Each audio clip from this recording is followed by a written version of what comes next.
Un tema que vemos desde el inicio de la iglesia. Bueno, de hecho, si hablamos del Antiguo Testamento, y tal vez me estoy metiendo en un terreno que no iba a tocar, Dios llama a Israel a que sea un reino de sacerdotes, que sea luz a las naciones, y eso lo iba a lograr viviendo la ley, una ley que mostraba esa intencionalidad de cuidarse los unos a los otros y de no velar por lo propio nada más, sino velar por otros. Y en la iglesia, en Hechos, encontramos eso mismo. Vamos a estar en esta sesión hablando sobre Hechos, capítulo 2, versículos del 42 al 47. Pero antes de hablar de Hechos 2, del 42 al 47, quisiera que levanten la mano aquellas personas que han escuchado el término utopía. Si alguien ha escuchado el término utopía, levante la mano. No, una persona, no les voy a preguntar nada sobre las utopías. Solo si han escuchado el término, levante la mano. Ya empezaron a levantar más manos. Buenísimo. Una utopía es la idea de tener una sociedad, una nación perfecta, donde todos tienen todos los recursos que necesitan, donde no hay necesidad de nadie, donde no existe la corrupción, donde no hay violencia, un lugar perfecto.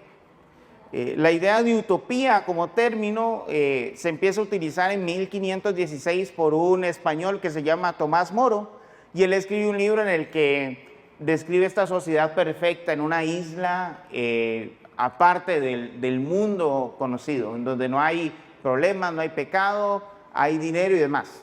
Obviamente habían utopías, utopías que se escribieron antes, pero no con este término. Por ejemplo, Platón, cuando él escribe su libro La República, él habla sobre cómo debería de gobernarse de manera perfecta un Estado para generar bienestar en todas las personas. Después tenemos a Agustín y a Tomás de Aquino. Agustín con su libro Las dos ciudades, Tomás de Aquino en su Suma Teológica escribe sobre cómo sería una sociedad perfecta. Y la realidad es que para poder ver una utopía vivirse, solo necesitamos una cosa: que Dios sea rey de ese lugar por completo y Él elimine la presencia del pecado. Sin eso es imposible, pero lo que más se le acerca a una utopía es lo que vamos a leer en Hechos, capítulo 2, del versículo 42 al 47. Y en este pasaje lo que vamos a aprender es que la iglesia existe para la gloria de Dios, para el servicio mutuo y para el testimonio público. La iglesia existe para la gloria de Dios, el servicio mutuo y el testimonio público. Esas tres cosas las vamos a ver bien reflejadas en estos 6 versículos que son maravillosos y que nos van a definir qué es una comunidad intencional y qué es lo que como líderes de nuestras iglesias, pastores y personas en el liderazgo deberíamos anhelar y rogarle al Señor que sea nuestra iglesia. La iglesia existe para la gloria de Dios, el servicio mutuo y el testimonio público. Entonces permítanme leerle el pasaje. Dice: y se dedicaban continuamente a las enseñanzas de los apóstoles, a la comunión, al partimiento del pan y a la oración. Sobrevino temor a toda persona y muchos prodigios y señales se hacían por los apóstoles. Todos los que habían creído estaban juntos y tenían todas las cosas en común. Vendían todas sus propiedades y sus bienes y los compartían con todos, según la necesidad de cada uno. Día tras día continuaban unánimes en el templo y partiendo el pan en los hogares, comían juntos con alegría y sencillez de corazón, alabando a Dios y hallando favor con todo el pueblo. Y el Señor añadía cada día al número de ellos los que iban siendo salvos. Lo primero que podemos ver en estos versículos es una iglesia que adora a Dios. Es una iglesia que busca conectarse con Dios y que busca constantemente su relación con Dios. Una comunidad intencional, es una iglesia que está buscando adorar a Dios, que está buscando conocer al Señor, vivir para el Señor, vivir en el Señor. Y eso lo podemos ver reflejado en este pasaje, específicamente en 2 versículos. En el 42, cuando vemos que dice: y se dedicaban continuamente a las enseñanzas de los apóstoles y a la oración. Y en el versículo 47, alabando a Dios y hallando favor con todo el pueblo. Y es que ese es el punto, hermanos. Generalmente dividimos o pensamos en la adoración como tocar canciones, ¿no? Y generalmente canciones suaves, ¿no? Que sean lentas, canciones para hacernos llorar. Pero la adoración a Dios va muchísimo más allá de eso. Adoramos a Dios con todo lo que somos. En el momento en el que servimos al prójimo, estamos adorando a Dios. En el momento en el que nosotros estamos sirviéndonos como hermanos, estamos adorando a Dios. En el momento en el que nos congregamos como iglesia y decidimos someternos bajo la palabra de Dios, estamos adorando a Dios. En el momento en el que yo no pienso en mí, sino que pienso en mi esposa y busco el beneficio de mi esposa, estoy adorando a Dios. En el momento en el que ustedes como esposas piensan en el privilegio, en el beneficio de sus esposos, están adorando a Dios. Cuando tratamos de criar a hijos centrados en el Evangelio, estamos adorando a Dios. La adoración a Dios abarca toda la vida. No solo la música suave. Y un elemento que vemos acá es que ellos se dedicaban continuamente a las enseñanzas de los apóstoles. Una iglesia que se dedica continuamente a la enseñanza del Evangelio es una comunidad intencional. Es una comunidad que intencionalmente busca adorar a Dios. Y dedicarnos a las enseñanzas de los apóstoles también es bien amplio. Tiene un centro específico, pero es bien amplio. Permítanme hablar primero de cuál es el centro, de qué predicaban los apóstoles. Y creo que el mismo Lucas nos puede dar la respuesta de qué era lo que ellos predicaban.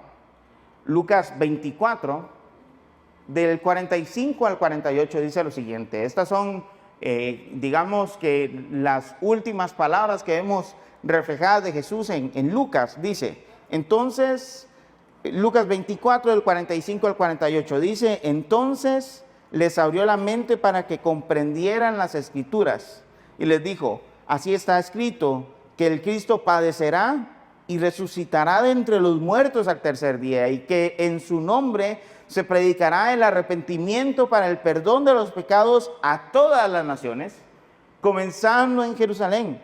Ustedes, hablando de los 12, ustedes son testigos de estas cosas. Por tanto, yo enviaré sobre ustedes la promesa de mi Padre, pero ustedes permanezcan en la ciudad hasta que sean investidos con poder de lo alto. Jesús lo que hace con sus discípulos es que ellos puedan comprender las Escrituras y ver que todas las Escrituras se tratan de Él, no de nosotros, sino de Él. Se trata de lo que Él hizo, de su vida, de su muerte, de su resurrección, y cómo todo esto trae el mensaje de arrepentimiento y perdón de los pecados. Hermanos, una iglesia que se dedica a las enseñanzas de los apóstoles es una iglesia que tiene a Cristo en su predicación en el centro. Eso es lo que tenemos que procurar.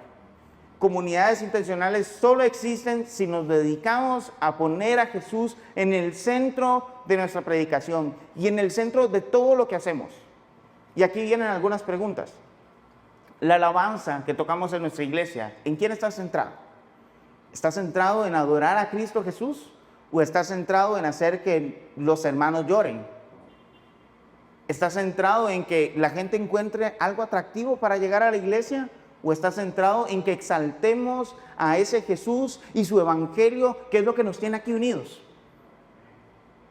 Los eventos que hacemos en la iglesia, ¿en qué están centrados? Están centrados en que las hermanas tengan un bonito espacio para tomar café, para comer juntas, que los hombres tengan un espacio para tener una parrillada, que los jóvenes tengan un espacio para tener juegos, o están centrados en que cada uno de estos grupos puedan ver el evangelio, entender quién es Jesús y crecer en la imagen de Jesús en ellos.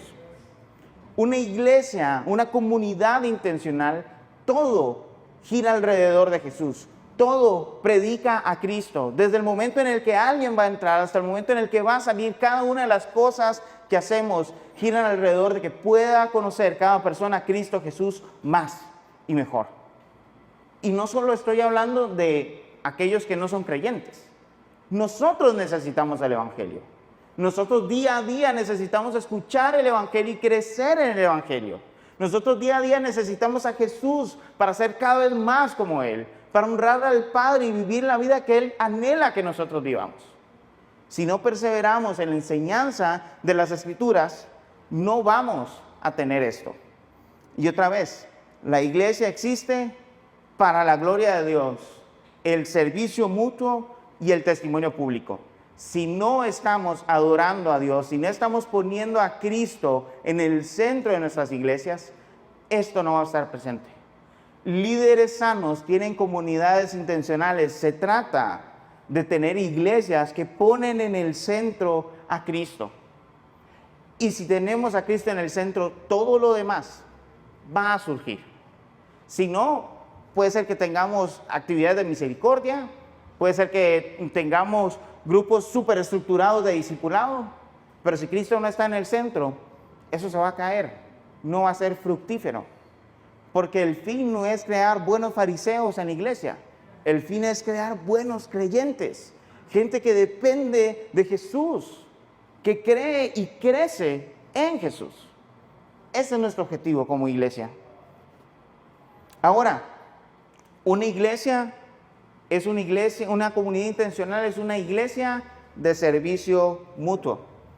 Versículo 42, 45 y 46 de Hechos dice: y se dedicaban continuamente a las enseñanzas de los apóstoles, a la comunión y al partimiento del pan y a la oración.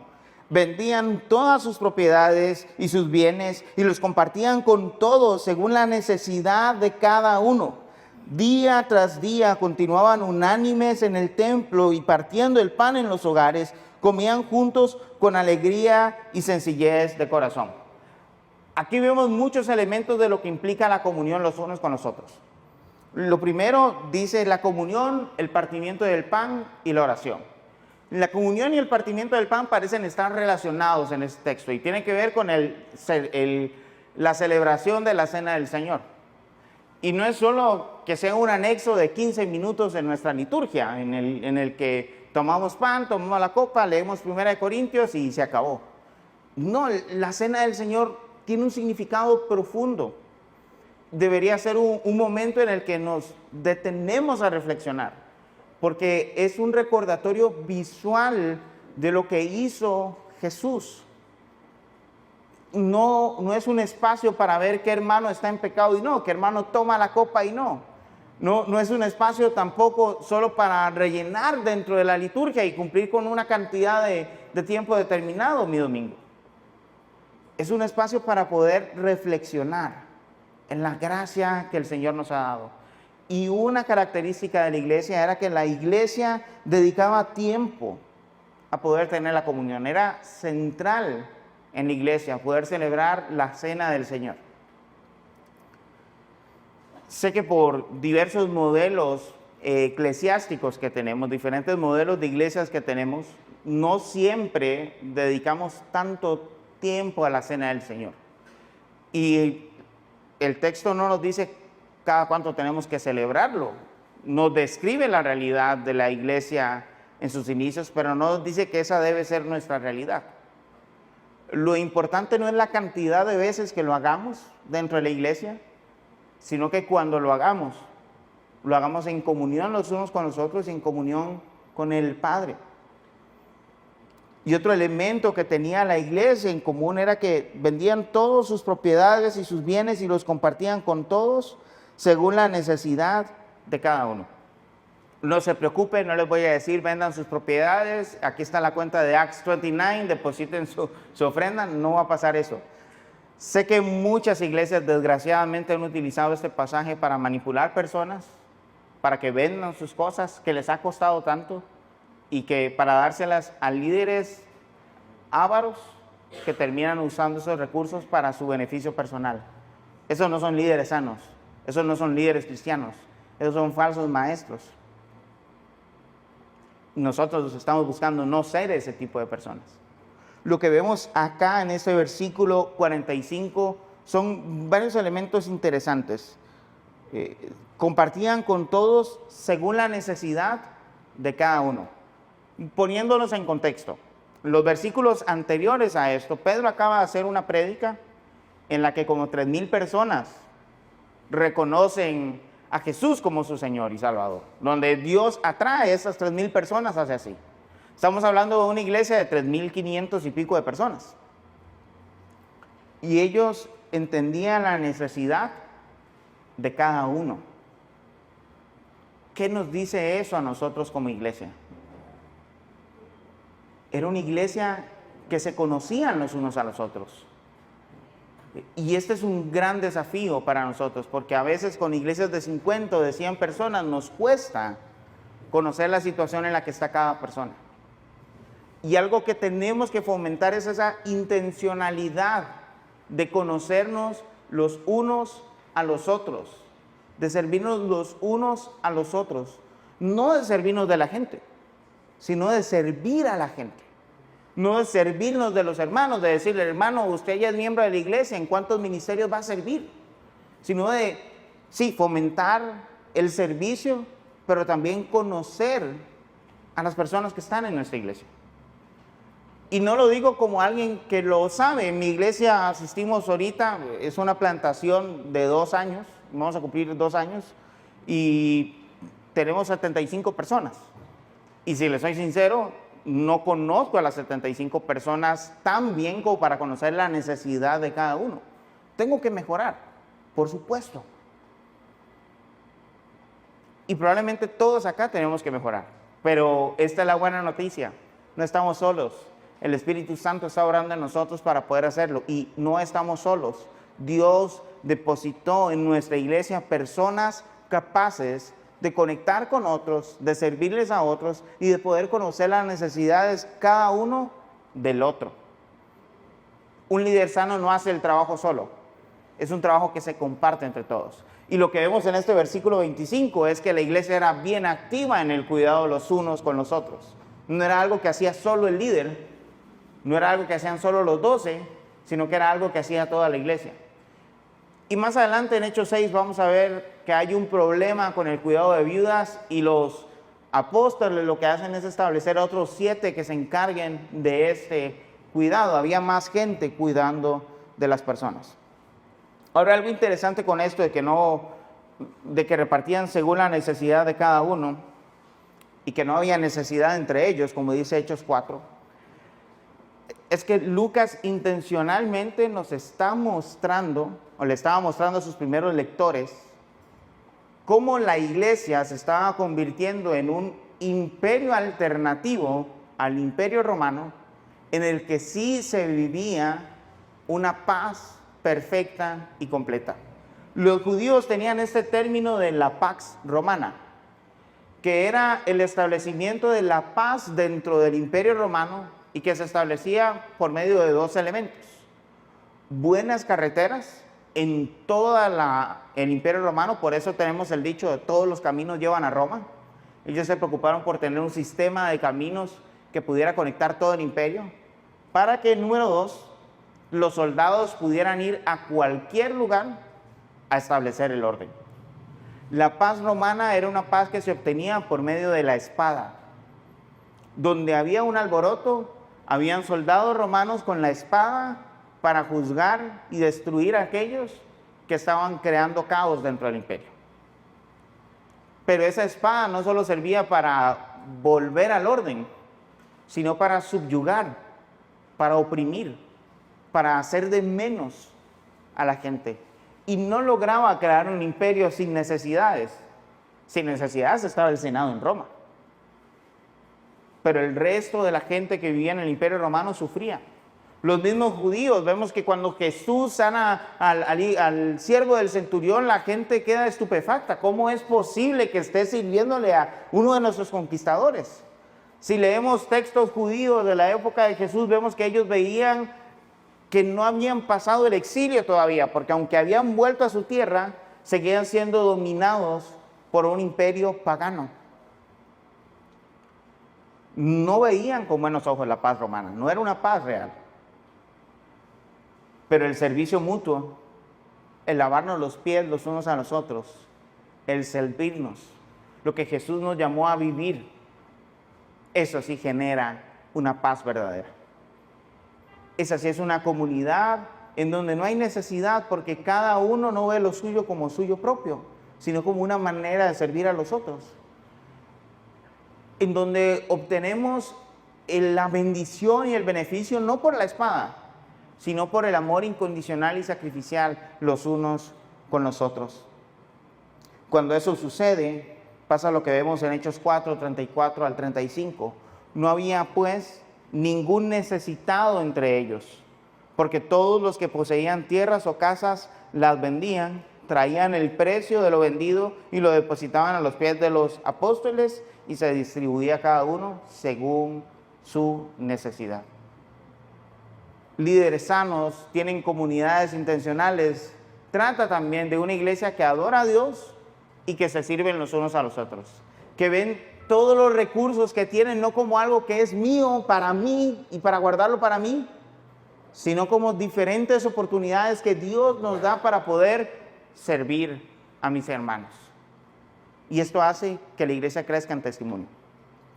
Esta cita no lo tengo acá, lo acabo de recordar. Juliano, un emperador romano, unos 150 años después de esto, escribe una carta en donde él dice: no puede ser que estos cristianos atiendan a sus pobres, a sus viudas y a sus huérfanos mejor que nosotros. No puede ser que ellos incluso atienden a nuestras viudas y a nuestros pobres. Él estaba indignado de la realidad de que los cristianos servían. Y es increíble cómo eso daba testimonio. El poder ver una comunidad que en vez de estarse tirando chismes, estaba procurando servirse los unos a los otros. Cuando Cristo está en el centro, esto se da naturalmente. Tenemos una iglesia que se sirve mutuamente. Y otra vez, la iglesia existe para la gloria de Dios, el servicio mutuo y el testimonio público. Cuando tenemos a Cristo en el centro, cuando la iglesia se relaciona cuidándose los unos a los otros, naturalmente vamos a tener testimonio público. Versículo 42, 43 y 47. Y se dedicaban continuamente a las enseñanzas de los apóstoles, a la comunión, al partimiento del pan y a la oración. Sobrevino temor a toda persona, y muchos prodigios y señales se hacían por los apóstoles, alabando a Dios y hallando el favor con todo el pueblo. Y el Señor añadía cada día al número de ellos los que iban siendo salvos. Quiero hacerles una pregunta y dejarla un momentito reposando en el tintero. ¿Qué hacía que la gente tuviera temor y vieran con buenos ojos a la iglesia?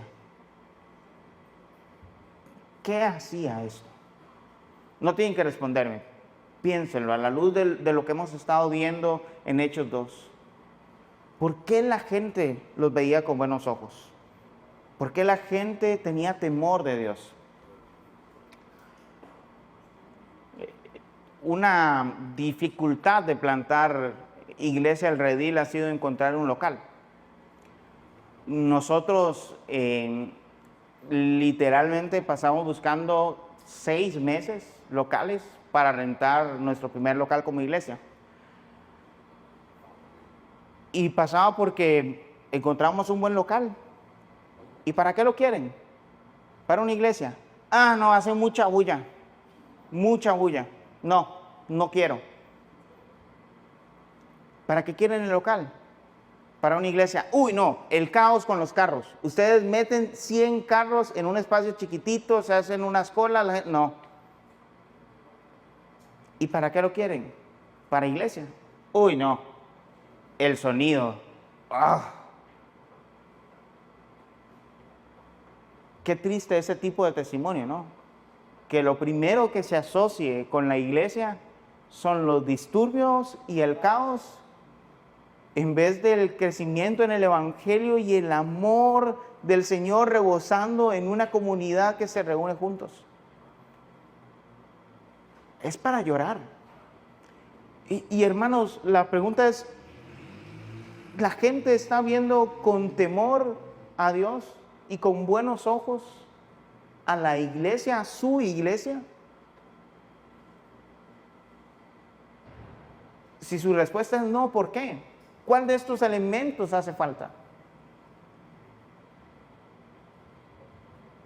No tenemos que hacer las cosas exactamente igual que la iglesia primitiva, porque no estamos en Roma en el primer siglo. Pero sí deberíamos de tener el mismo corazón centrado en Cristo Jesús, en mostrar su amor y en el cuidado del cuerpo y en el testimonio público. Y tal vez no tengo las respuestas para cada contexto, pero sé que el Espíritu Santo sí. Que si oramos, el Señor nos va a ayudar a ser líderes sanos que tienen comunidades intencionales, comunidades como la que estamos viendo acá. Porque Dios quiere que la iglesia exista para la gloria de Dios, el servicio mutuo y el testimonio público. Comunidades intencionales son comunidades que se mueven en 3 direcciones. Se mueven hacia arriba en adoración a Dios.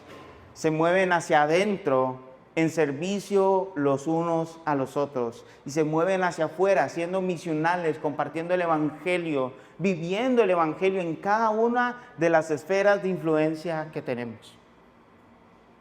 Esa es una comunidad intencional.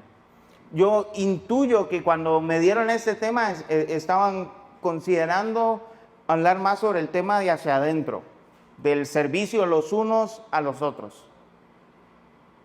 Pero creo que lo que vemos en Hechos es que la iglesia era intencional en estos 3 modos, en su adoración hacia Dios, en su servicio mutuo y en su testimonio hacia afuera.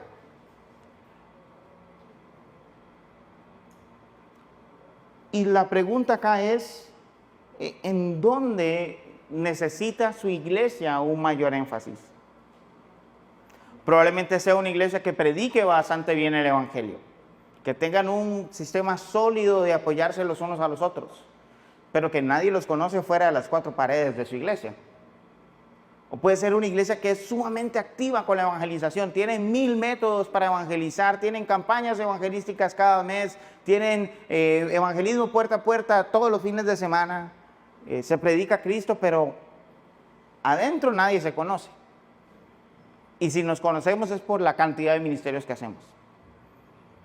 O puede ser una iglesia muy enfocada en servirse los unos a los otros, en conocerse, en buscar las maneras de tener 1001 eventos dentro de la iglesia y 1001 maneras de evangelizar.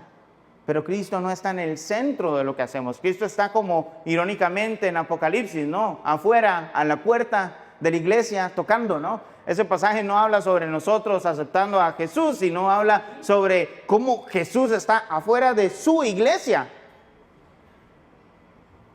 tocando la puerta. ¡Ey! La razón por la que ustedes se están congregando está aquí afuera. Abran.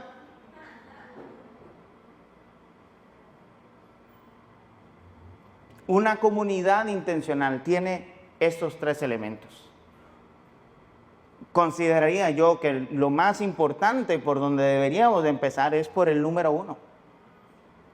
Si conocemos a Cristo Jesús, si conocemos su evangelio, si lo vivimos apasionadamente, el servicio mutuo va a fluir y el testimonio hacia afuera va a fluir. Si no lo tenemos a Él, las otras 2 no se van a dar. Y quiero dejarles, para ir finalizando, algunas pautas para formar una iglesia así. Sé que todos estamos en diferentes etapas en nuestras iglesias, pero creo que estos 6 principios se aplican a cada uno de nosotros independientemente de dónde estemos. Número 1, oración. Ya vimos en el versículo 42 que la iglesia se dedicaba a la oración.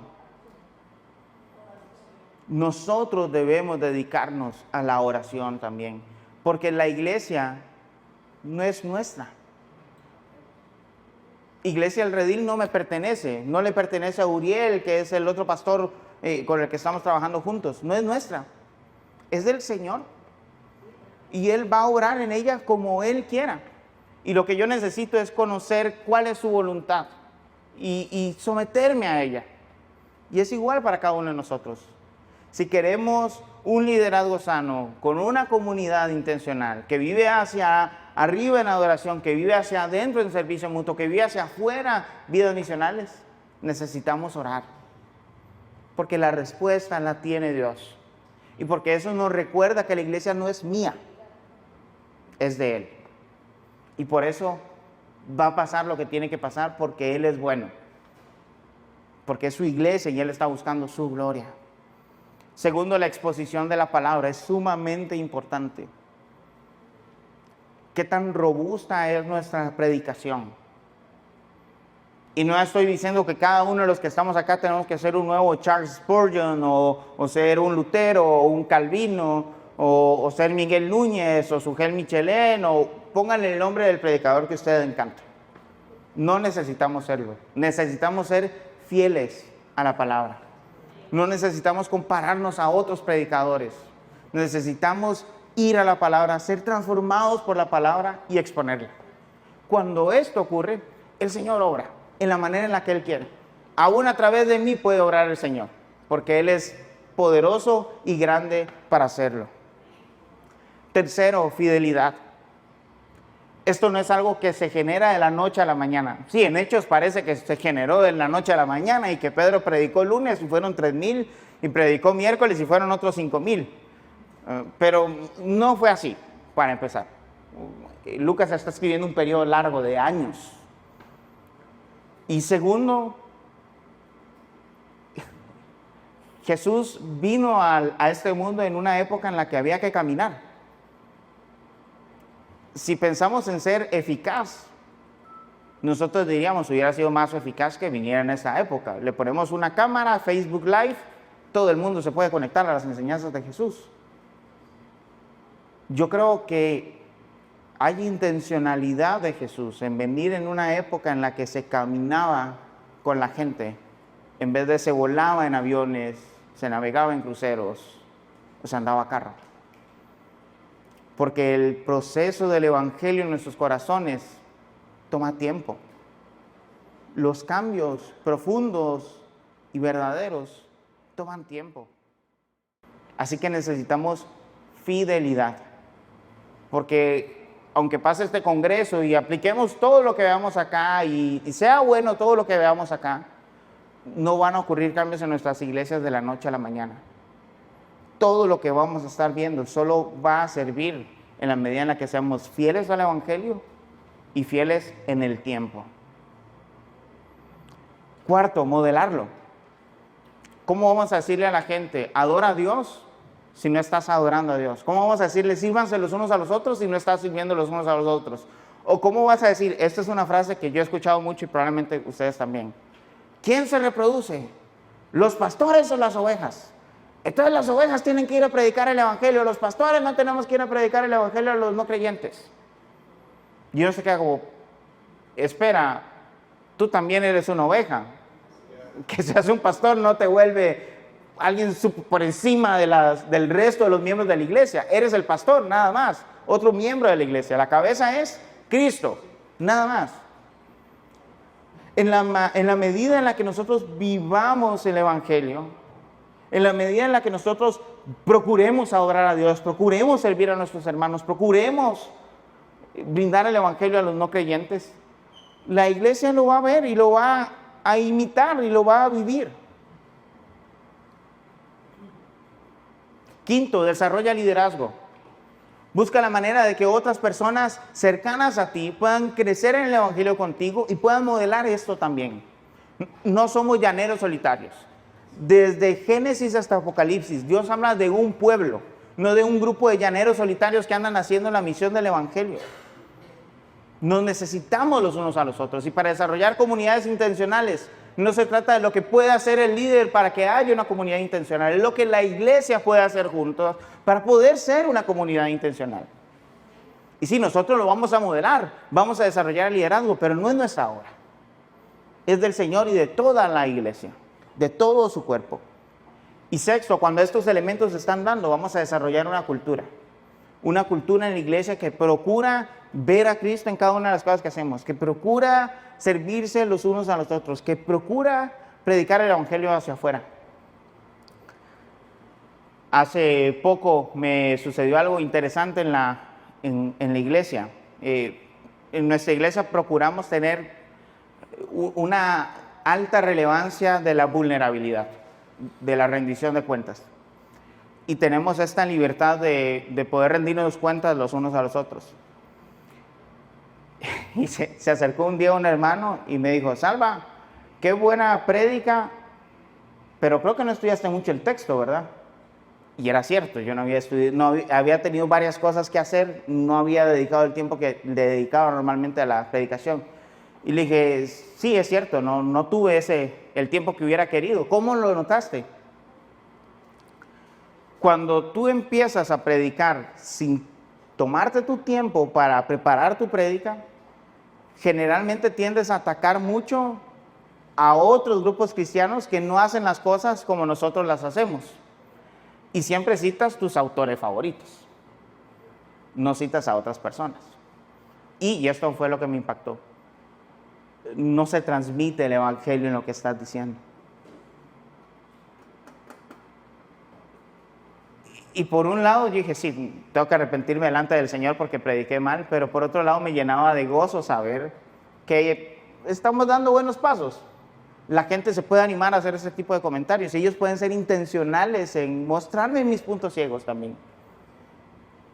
Líderes sanos tienen comunidades intencionales que no los ven como la superestrella, el superpastor, el inalcanzable, sino como otro hermano en Cristo que se preocupa por mí y que yo me puedo preocupar por él.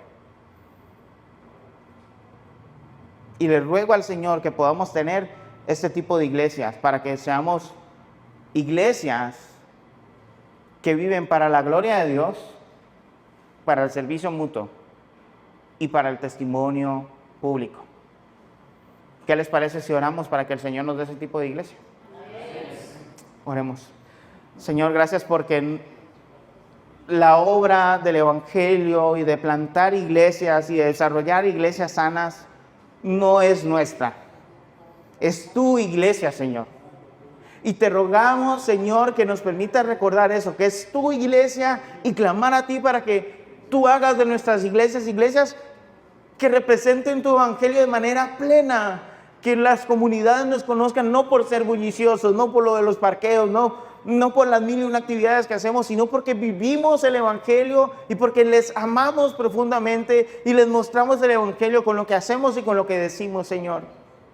Que podamos ser iglesias que en vez de centrarse en procurar tener cierto tipo de doctrina o cierto tipo de prácticas o cierto tipo de cosas, que se pueda enfocar en conocerte a ti, en profundizar en tu evangelio, en conocer a Cristo Jesús. Y conociéndote, Señor, que estos movimientos en adoración hacia ti, en servicio mutuo y hacia la comunidad se desarrollen, Señor. Ayúdanos a ser líderes sanos que promueven comunidades intencionales, comunidades que son bien intencionales en adorarte y en tenerte en el centro, bien intencionales en servirse los unos a los otros y bien intencionales en compartir el evangelio con otros, Señor. Ayúdanos a ser fieles en esto, Señor. Ayúdanos a desarrollar una visión en nuestras iglesias que nos lleve a esto, Padre. Ayúdanos a que cada una de las prácticas que tenemos dentro de nuestra iglesia, cada una de las cosas que decimos, que hacemos y que no hacemos, hablen de tu evangelio, presenten a Cristo Jesús y desarrollen una comunidad que es una alternativa a una sociedad llena de corrupción, llena de violencia, llena de sufrimiento. Que pueda ser la iglesia, esta comunidad que trae paz, que trae justicia, que trae gozo en el mundo, que predica el arrepentimiento y el perdón de pecados en tu nombre. Permítenos ser fieles, Señor. Permítenos ser líderes sanos que tienen comunidades intencionales. En tu nombre, Jesús, oramos. Amén.